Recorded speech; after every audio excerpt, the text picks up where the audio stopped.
Hai guys, back with me, David. So hari ini aku mau mereview sebuah buku, Sapiens, karya dari Yuval Noah Harari. Buku ini bercerita tentang asal-usul manusia, tetapi menurut aku ini asal-usul manusia dari perspektif ateis ya, karena Yuval ini adalah seorang ateis dan dia juga penganut teori evolusi dan dia juga seorang gay. Ya, jadi Yuval mengatakan bahwa manusia dulunya adalah salah satu jenis Homo, yaitu Homo sapiens. Kita tahu ada beberapa jenis Homo seperti Homo erectus, Homo neanderthal, bahkan simpanse itu mirip seperti Homo sapiens ya. Nah, kita ini manusia, ini jenisnya spesies Homo sapiens, dan Homo sapiens ini adalah hewan. Tidak berbeda dengan binatang yang lain. Kita ini sama seperti hewan, tapi bedanya kita sekarang merajai rantai makanan karena kita berhasil untuk berevolusi, sementara binatang yang lain tidak berhasil berevolusi sejauh kita. Ya, jadi catatan pertama bahwa buku Sapiens mengatakan bahwa kita ini sama dengan hewan. Bedanya kita lebih maju sekarang karena evolusi. Oke. Nah, ada 3 jenis evolusi yang dialami oleh sapiens, oleh manusia. Yang pertama adalah evolusi kognitif, yang kedua adalah evolusi agrikultur, dan yang ketiga adalah evolusi sains. Di dalam evolusi kognitif, sapiens lebih ditekankan di dalam buku ini tentang betapa unggulnya mereka dalam berkomunikasi dan berimajinasi. Berkomunikasi, contohnya seperti ini, misalkan ada singa di pinggir sungai. Nah, binatang-binatang yang lain itu mengatakan ada singa di pinggir sungai, awas, lari, gitu aja bisanya. Tetapi berbeda dengan sapiens bisa mengatakan awas, ada singa di pinggir sungai, dia biasanya datang di siang hari, dan kalian jangan berani-berani datang di siang hari. Badannya sangat besar dan taringnya sangat runcing.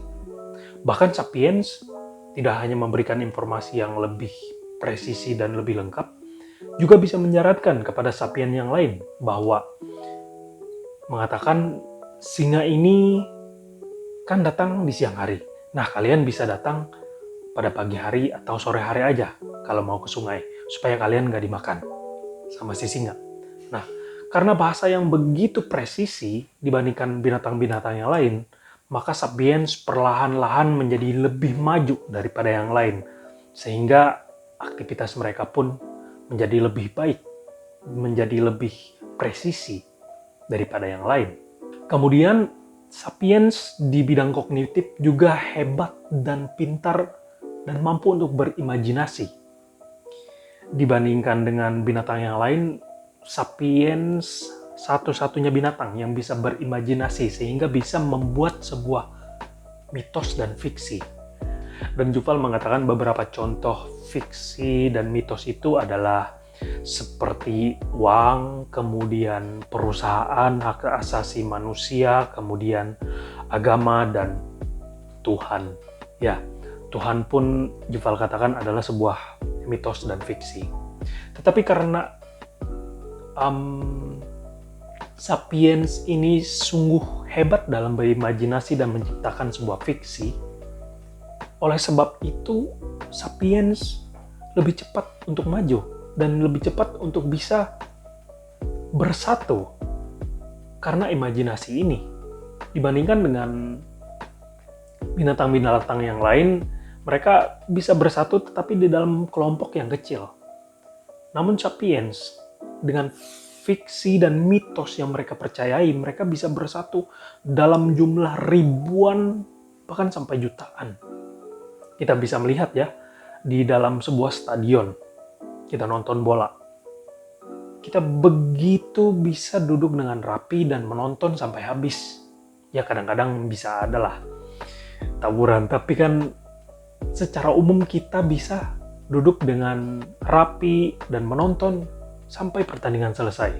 Bedakan dengan simpanse atau binatang yang lain. Kita dudukkan mereka satu stadion itu 100.000 atau 50.000 tempat duduk. Kita dudukkan simpanse atau binatang-binatang yang lain, itu nggak bakalan bisa tenang. Pasti akan satu sama lain saling melukai, ada yang lari, ada yang kemana, pokoknya kacau lah satu stadion. Tetapi Sapiens, karena mitos dan fiksi itu bisa bersatu gitu. Dan mitos dan fiksi yang paling hebat yang diciptakan oleh Sapiens adalah uang. Kenapa uang? Karena dengan uang hampir semua Sapiens setuju dengan uang. Contohnya, tentara dengan teroris. Tentara, apapun yang diajarkan, apapun doktrin-doktrin tentara yang mau disampaikan ke teroris nggak mau belajar dari tentara. Tetapi kalau tentara mau ngasih duit ke teroris itu dengan senang hati akan nerima duit. Ya, jadi imajinasi tentang uang ini begitu hebat, kata Yuval. Nah, itu di bidang kognitif. Kemudian di bidang agrikultur. Agrikultur itu ya sederhananya berevolusi dari dulunya berburu, sekarang sudah bisa bertani. Dari dulunya harus cari makan kesana kemari, sekarang bisa menetap di satu tempat. Tapi kata Yuval, agrikultur ini malah membuat Sapiens jadi lemah sebenarnya. Kenapa? Karena di bidang makanan, gizi mereka kurang. Ketika zaman berburu, makanan Sapiens ini sangat beragam. Pagi, siang, sore, malam itu beda-beda makanannya.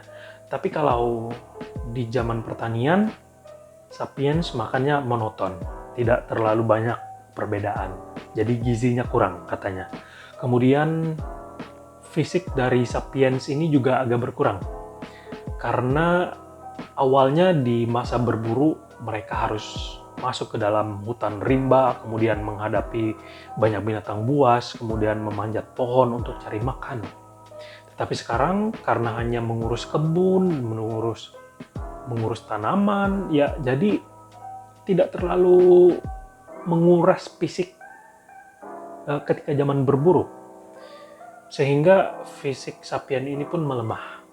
Nah, itu kekurangan di evolusi pertanian, tetapi membuat makanan dan minuman dari Sapiens jadi stabil sih karena evolusi agrikultur ini. Nah, evolusi yang terakhir adalah evolusi sains. Evolusi sains ini adalah evolusi yang paling muda, kata Yuval. Sekitar 500-an tahun yang lalu baru terjadi. Dan di dalam 500 tahun ini, dibandingkan abad-abad kehidupan sebelumnya, kualitas kesehatan, pendidikan, teknologi, ilmu pengetahuan, sosial, begitu meningkat puluhan sampai ratusan kali lipat lebih maju dari kehidupan sebelum 500 tahun ini. Nah, sains ini sangat-sangat maju dan teknologi pendidikan juga sangat maju. Tetapi sayangnya, kata Yuval, sains ini memang ada manfaatnya bagi orang-orang, tetapi banyak manfaatnya itu hanya berguna bagi oligarki, bagi penguasa, bagi orang-orang kaya. Kenapa? Karena sains ini adalah ilmu yang mahal dan para ilmuwan membutuhkan banyak dana, membutuhkan banyak fasilitas, dan yang bisa menyediakan itu adalah orang-orang yang berkuasa, orang-orang yang kaya. Nggak mungkin mereka bisa menyediakan dengan diri mereka sendiri. Jadi mereka harus memohon kepada orang yang berkuasa atau orang yang kaya supaya membiayai mereka, supaya memfasilitasi mereka. Sehingga para saintis ini bisa mengerjakan apa yang bisa mereka kerjakan. Dan orang-orang yang berduit, oligarki ini nggak mungkin kan ngasih duit dan fasilitas itu secara cuma-cuma. Mereka harus mendapatkan untung. Nah, dari situlah para oligarki memanfaatkan sains, dan sampai saat ini kemajuan-kemajuan di dalam sains, apapun itu kemajuannya, kebanyakan hanya untuk kepentingan oligarki, untuk cuan, untuk mereka memperluas wilayah kekuasaan mereka. Ya, sedikit saja yang gunanya bagi orang banyak. kebanyakan dibuat hanya untuk kepentingan oligarki. Nah, memang sains akan terus maju dan terus berkembang. Tapi sisi negatifnya karena akan berguna hanya bagi orang kaya aja, bagi penguasa aja. Itu kata Yuval. Dan terakhir di penutup buku ini, Yuval mengatakan bahwa suatu hari nanti kita manusia sapiens akan musnah dari muka bumi ini. Karena kita terlalu banyak percobaan katanya. Kita memasukkan banyak hal ke dalam tubuh kita dan tidak murni lagi menjadi sapiens, dan akhirnya kita hilang, musnah. Dan yang menggantikan kita itu adalah Homo Neanderthal, karena Yuval percaya bahwa di dalam dunia ini ada DNA Neanderthal, karena dulu nenek moyang kita, Homo sapiens dan Neanderthal ini pernah beberapa kali melakukan kawin silang. Dan beberapa orang di dalam bumi ini ada yang bukan sapiens murni, tapi ada yang keturunan Neanderthal. Nah, Neanderthal ini suatu hari nanti akan bangkit dan akan menguasai bumi dan akan menjadi raja di bumi ini. Sementara sapiens akan musnah. Nah, itu dia yang bisa aku sampaikan dari review buku Sapiens ini. Well, ini hanyalah sebuah pendapat ya teman-teman. Nggak bisa kita langsung telan mentah-mentah dan percayai semuanya. Tetapi beberapa hal yang masuk akal dan beberapa hal yang mungkin ada bisa diterima, bisa kita terima. Tetapi jangan langsung kita percayai dan telan mentah-mentah. Ini hanya sebagai informasi dan pengetahuan kita saja tentang isi otak seorang ateis itu bagaimana sih, asal-usul manusia itu bagaimana menurut mereka. Nah, gitu aja. Okay, that's all about my review today. Thank you for watching. I'll see you in another video. Bye.